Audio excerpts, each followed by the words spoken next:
Today, we're diving into a really fascinating, if not a bit controversial topic, using ketamine to manage chronic pain. We're going to break down a major scientific review that looks at this powerful anesthetic as a new tool in a field where, frankly, new options are desperately needed. So let's start with just one number, 20%. What does that mean? Well, that's the slice of the entire global population that's affected by chronic pain. Just think about that for a second. 1 in every 5 people you know is living with persistent pain. The scale of this is just massive. And, just so we're all on the same page, we're not talking about a twisted ankle or a headache that goes away. The official definition of chronic pain is any pain that sticks around or keeps coming back for more than 3 months. For millions of people, this is just their daily reality. And as we're about to see, the usual treatments often just aren't cutting it. So that brings us right into our first section, a world of hurt. I mean, when a problem affects 1 in 5 people on the planet, you're looking at a global health crisis. And that's why the search for better, more effective treatments is so incredibly urgent. So you might be asking, why are we even looking for alternatives? Don't we have painkillers? Well, yeah, but the traditional toolkit, things like opioids, even some antidepressants and anticonvulsants, they often hit a wall. For so many patients, these drugs either don't really work or the side effects are just too much to handle. And it's exactly this gap that's pushed researchers to look in some pretty unconventional places for answers. And that brings us to our main character today, a truly unlikely painkiller, ketamine. You see, it's an anesthetic for sure, but it also has a pretty complicated and, let's be honest, controversial past. Let's just quickly trace its story because it's kind of wild. It was first made back in 1962 as an anesthetic. A decade later, the FDA gave it the green light for exactly that purpose. But then, by 1999, its recreational use had become so widespread that it had to be classified as a Schedule III controlled substance. So yeah, it's a drug that has truly lived a double life. 1 foot in the operating room and the other in the party scene. Okay, so this brings up the most obvious question, right? How on earth can something with that kind of history possibly be a serious solution for chronic pain? Well, the science behind it is actually pretty cool. The easiest way to think about it is like this. In a brain that's dealing with chronic pain, certain receptors, these NMDA receptors, they're like a pain volume knob that's gotten stuck on max. It's just blasting pain signals constantly. What ketamine does is it comes in, binds to those overactive receptors, and basically just turns the volume down. It disrupts that whole feedback loop and gives the system a chance to reset. So that's the theory. It sounds good on paper, right? But what does the actual hard science say? Let's get into the evidence that this whole explainer is based on.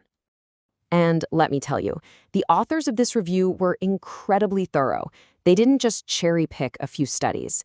They started by screening over 900 of them, and then they drilled all the way down to the 70 best, highest quality papers. An approach this comprehensive really gives their findings some serious weight. And here it is. This slide really gets to the core of the entire review. On one hand, what we know is that ketamine can provide significant short-term pain relief. It seems to work especially well for neuropathic pain. That's nerve pain. But on the other hand, what we don't know is, it's a huge list. We have major questions about its long-term safety and effectiveness. We don't know the best dose or the best way to give it or what the true risk of addiction really is. It's a classic case of huge promise, but also huge uncertainty.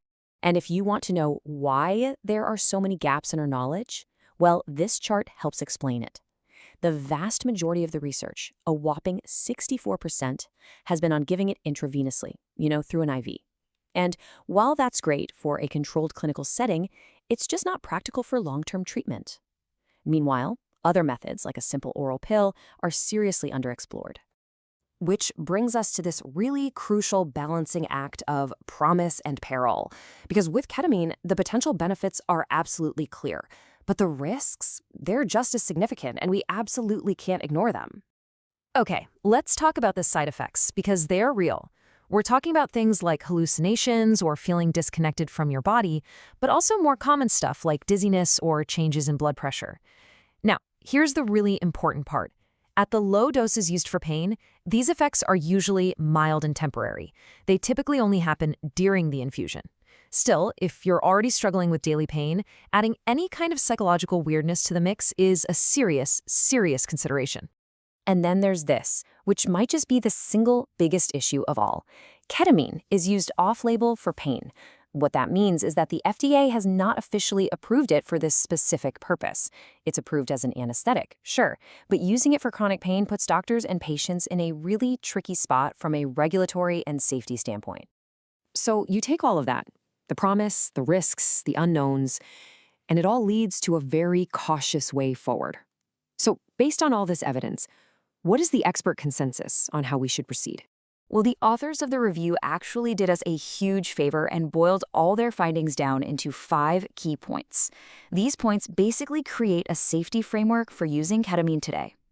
Let's just walk through the most important ones. First, and this is absolutely critical, ketamine is not a first-line treatment. The experts are crystal clear on this. This is not the first thing you try. It should only be considered for what's called refractory pain. Basically severe pain that has not gotten better with any of the other standard treatments. It's a last resort. Second, and this is completely non-negotiable, it has to be used under strict medical supervision. With all the potential side effects and the addiction risk, this is not something you can just get a prescription for and take it home. It demands trained specialists in a controlled clinical setting to make sure the patient is safe. And finally, when we look to the future, the goal isn't just to give ketamine to more people. The goal is precision medicine.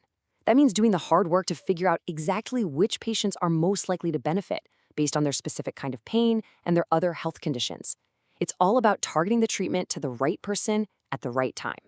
Which leaves us right here with this one big lingering question. Will ketamine evolve into a highly targeted, powerful tool for the most severe cases of pain? Or will all those risks and unknowns that we've talked about keep it on the sidelines of mainstream medicine? Right now, based on the evidence we have today, that story is still very much being written.